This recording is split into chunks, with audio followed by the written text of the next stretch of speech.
Okay, let's dive right into this explainer and explore Nobel laureate Demis Hassabis' groundbreaking essay on how artificial general intelligence is going to fundamentally reshape our future.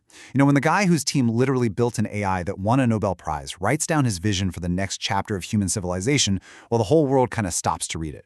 But what's really fascinating to me is that while so much of the public conversation zeroes in on the risks and, let's be honest, the fears surrounding superintelligence, Hassabis has quietly outlined one of the most credible, detailed, and wildly optimistic pictures of our future ever put on paper.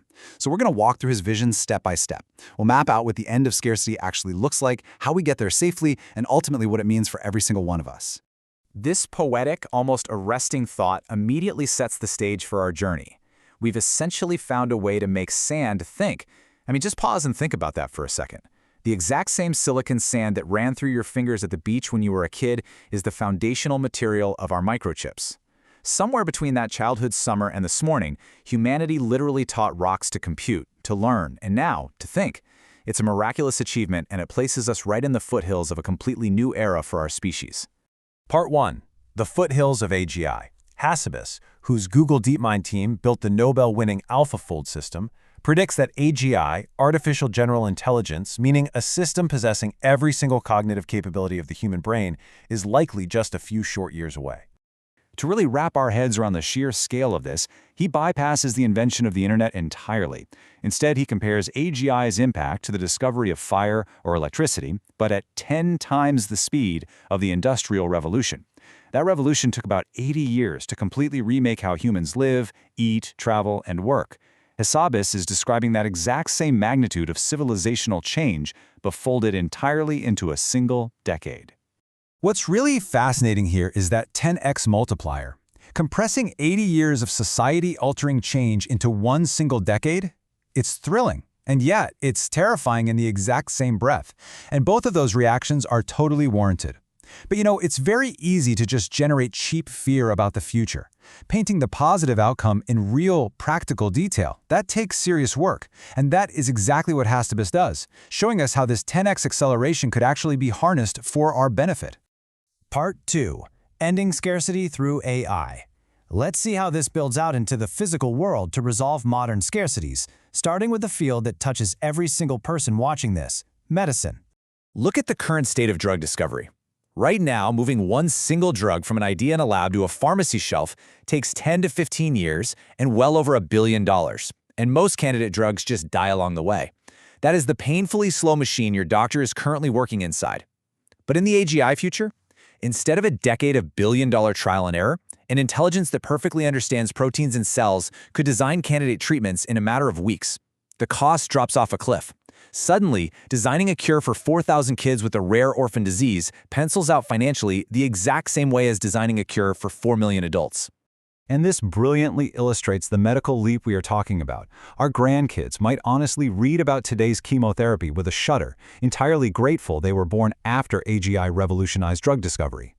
Now, it sounds like science fiction, right up until you remember that protein folding, which is a problem biologists picked at for 50 years, has already been solved by AI. That was just the warm-up act.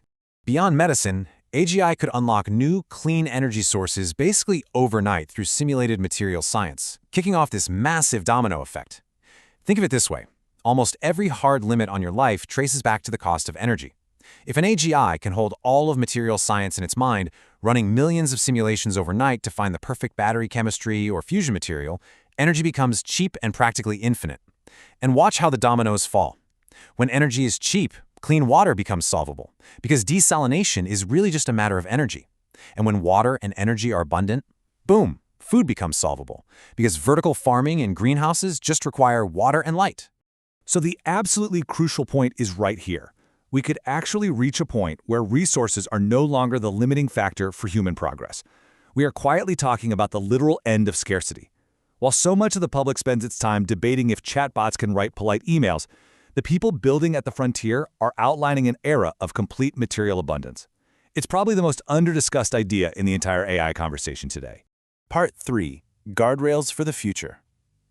Now, right when you might be thinking, okay, this is just a corporate utopian dream from a tech CEO, Hassabis pivots sharply. He addresses the intense commercial and geopolitical race we are caught in right now.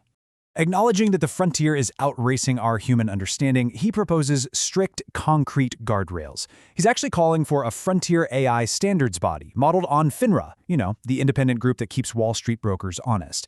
This includes voluntary 30-day pre-release testing windows, where labs hand over their models to independent experts. He wants hard, rigorous evaluations, specifically testing for cyber and bio risks, with benchmarks that refresh quarterly so the tests actually keep pace with the tech. And most surprisingly, coming from a leader in this space, he even proposes coordinated industry slowdowns if the moment demands it. His philosophy boils down to this simple, concrete rule: pass the assessment or you don't ship, period. These heavily engineered guardrails are exactly what we need. They aren't meant to completely stop progress. Rather, they're the brakes that allow us to safely take this incredibly fast mountain road with our families in the car. Part 4. Reclaiming our human meaning.